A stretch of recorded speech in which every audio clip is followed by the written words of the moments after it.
June 4th, 1968, uh, Bravo 17 was participating in Operation Mameluke Thrust. We were climbing a hill called Hill 1062. And I'll tell you what, it took almost a day to get to the top of that hill. We were exhausted. And as we were climbing the hill, I noticed a dense fog that was around that hill, like a cloud. Guys was getting heat exhaustion, but we kept going. We had full combat gear. When we got to the top of the hill, it was dusk to dark. And the CO said, okay, everybody dig foxholes for the night for protection. Just dig in, dig in. So as we began to dig in foxholes, we did not know that the North Vietnamese Army sappers were waiting in the trees. They were waiting in spider holes, okay? And not only they had their little, and some of them were hiding behind trees. As soon as we start putting our E-tools in the ground, chaos erupted. AK-47 bursts, satchel charges, explosions, the whole 9 yards. I mean, Marines were fighting. We were fighting back the best we knew how. Tracers flying everywhere. You could hear guys getting hit. And what happened was, I heard the gunnery sergeant, he was screaming for help, Gunner Yanaki. And as he was screaming for help, he was calling my squad leader, whose name is Joe Marchina. And he said, Joe Marchina, send some help down here, send some help. I had an M16 rifle, and I called it M16 a Matty Mattel, that jammed every third round. And I asked my squad leader, I said, give me your rifle. No, William, no, you got to go down and help Gunny. So as I got up and began to turn to the right, and I moved a few feet in the dark, with tracers flying everywhere, explosions going everywhere. I got a glimpse of Gunny and another man hiding behind a rock. There was an NVA soldier that was pouring AK-47 bursts directly at them behind that rock. Gunny caught my eyes and he said, Williams, he's to the left of you. When I turned to the left, all of a sudden, a mad explosion, like a crack, hit me between my hip bone and my buttocks, knocked me flat down on my left side. When I fell on my left side, my M16 jerked from my arm. All of a sudden, now this is dusty dark. My face is down to the left. I can just look up. A North Vietnamese soldier came right about 3 feet away from my face. Fired maybe in, hold on. Fired maybe in 8-round bursts. The shell casings that was ejecting was burning my neck. And as he began to fire the 8-round bursts, all I got was sand in my eyes. And we're talking divine intervention, okay? So that burst was coming at you. That he wasn't shooting somewhere else. He was right at you. There were others firing at the other Marines, but this particular one was coming directly for me.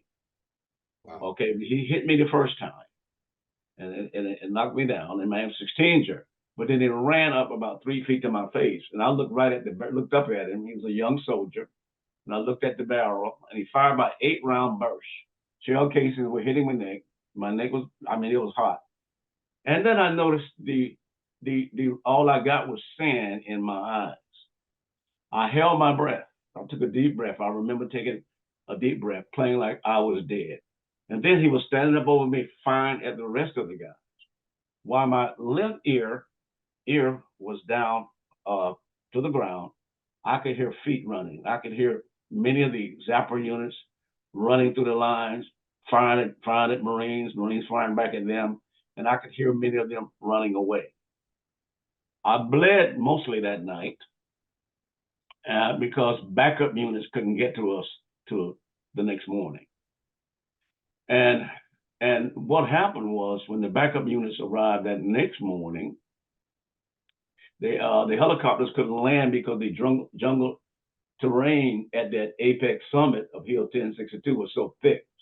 So what they did, did, they hoisted them down, they came in, and I remember Doc Goggin gave me morphine injections.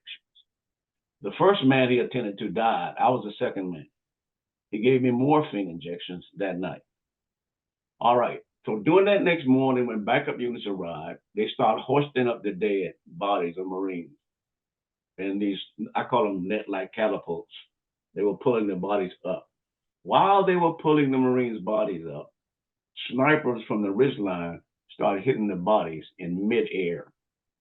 And I'm laying there looking at this. I mean, I wasn't that high. I was on morphine. I was relaxed. And I could see the flesh popping off the boys' bodies, of the dead boys' bodies, just like that. And I'm laying there saying, they're going to kill me. And as they continued to pull, if my estimate, maybe about 16 dead Marine body. I could be wrong. It probably might have been more than that. But you could see the flesh popping while they were hoisting them up. Then they grabbed me. They put me in this horse, and I had surrendered, brother. I just said, it's over. I know it is. But anyway, when they began to pull me up, nothing happened. One of the A gunners, he grabbed me and he threw me on top of the dead bodies. He thought I was dead. And I groaned inside the helicopter. And I groaned out, hollered out. He looked at, he was amazed because his eyes just looked at me. Ooh, hold on, brother. Okay. And what happened? Okay.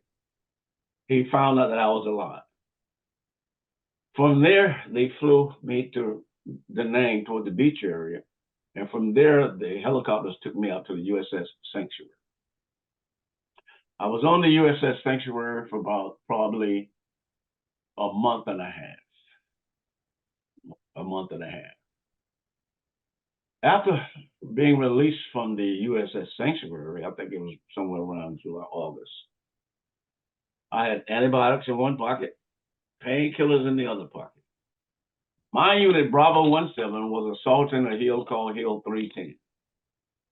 The North Vietnamese Army, they were dug in real good on top of that hill. And here I am standing there with antibiotics in one hand and painkillers in the other, still in pain, just have been released from the USS Sanctuary. And it was just the grace of God that I was able to survive that battle right there, because many of my friends got killed and many of them got hit by snipers. One of my friends by the name of John Robinson III, his name is out of Savannah, Georgia. We were all sitting in a hole at the bottom of the hill talking to him. And he was exhausted from that battle. And we were talking to him, Bert Morgan, myself, Joe Machina. We was talking to him. Then all of a sudden, he just leaned over into our arms like a baby. A sniper hit him dead.